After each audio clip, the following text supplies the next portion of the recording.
Assalamualaikum warahmatullahi wabarakatuh. Perkenalkan, kami dari kelompok 1 yang beranggotakan saya Nabila Citra, ada rekan saya Aulia Ananda dan Marshalia Putri akan mempresentasikan tugas komunikasi dan perubahan perilaku PPO Jurnal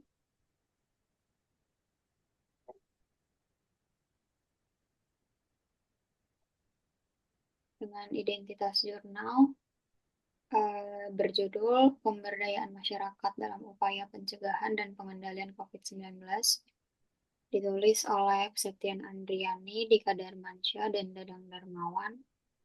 Nama jurnalnya Jurnal Kreativitas Pengabdian Masyarakat. Volume 5 dan nomor 5, dan tanggal publikasinya 1 Mei 2022.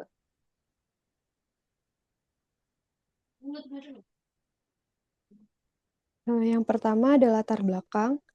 Pandemi COVID-19 telah menjadi masalah global yang mempengaruhi hampir semua negara di dunia. Virus ini menyebar dengan cepat dan menimbulkan ancaman pada berbagai aspek kehidupan seperti kesehatan, ekonomi, sosial, dan politik. Di Indonesia, penyebaran COVID-19 sangat signifikan dengan dampak besar pada kesehatan masyarakat. Oleh karena itu, pemberdayaan masyarakat menjadi kunci penting untuk meningkatkan kesadaran dan perilaku preventif dalam memutus rantai penularan.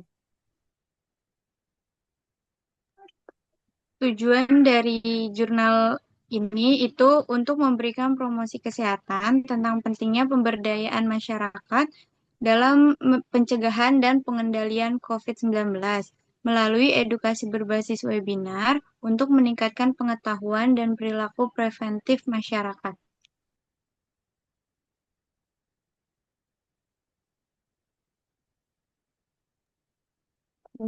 Selanjutnya metode. Yang pertama dilaksanakan secara daring melalui platform video conference atau Zoom. Peserta sebanyak 59 orang direkrut melalui media sosial. Ketiga, kegiatan meliputi penyampaian materi, diskusi, pretest, dan posttest.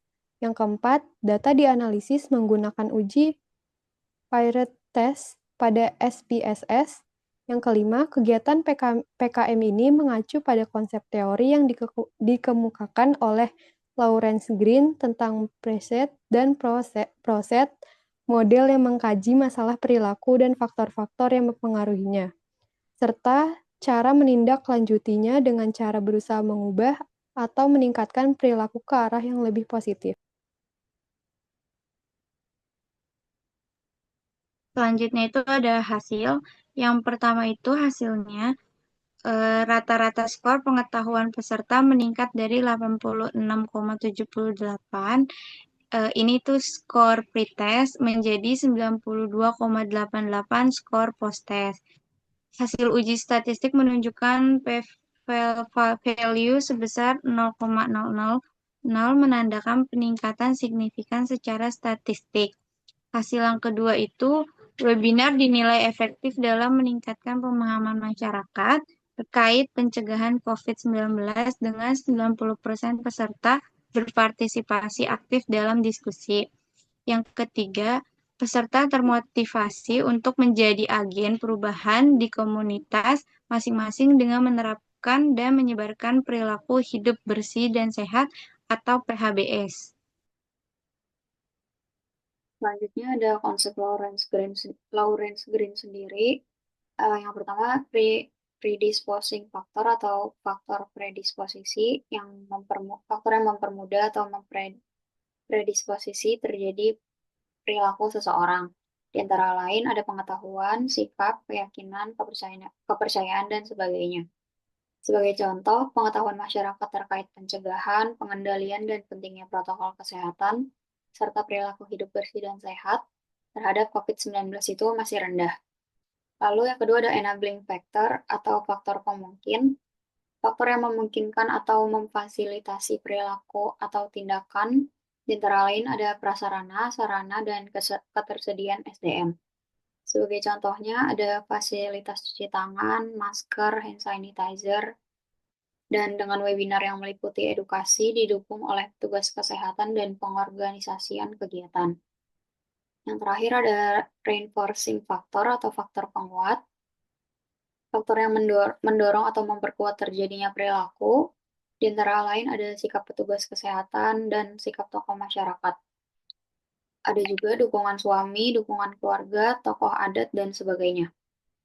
Sebagai contoh, dukungan dari tokoh masyarakat dan keluarga mengenai penerapan protokol kesehatan dan aktif berpartisipasi dalam diskusi tentang pencegahan COVID-19.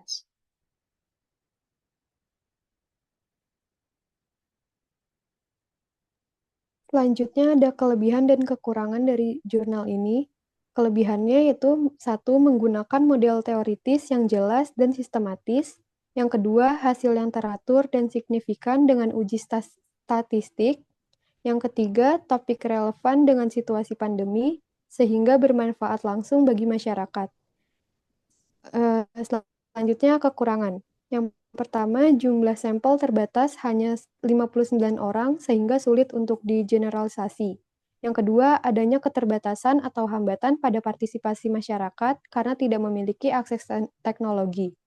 Yang ketiga, penelitian ini tidak mengukur dampak jangka panjang terhadap perubahan perilaku.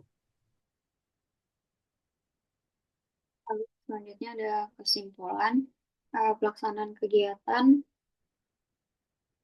edukasi pemberdayaan masyarakat dalam upaya pencegahan dan pengendalian COVID-19 mampu meningkatkan rata-rata pengetahuan masyarakat secara signifikan. Kegiatan yang dilakukan mampu meningkatkan motivasi masyarakat untuk menjadi agen pembaharu pemberdayaan masyarakat di wilayah tempat tinggal responden dengan melakukan penerapan PHBS tadi dalam pencegahan COVID-19.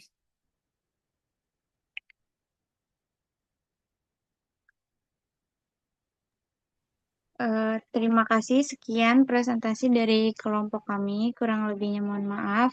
Wassalamualaikum warahmatullahi wabarakatuh.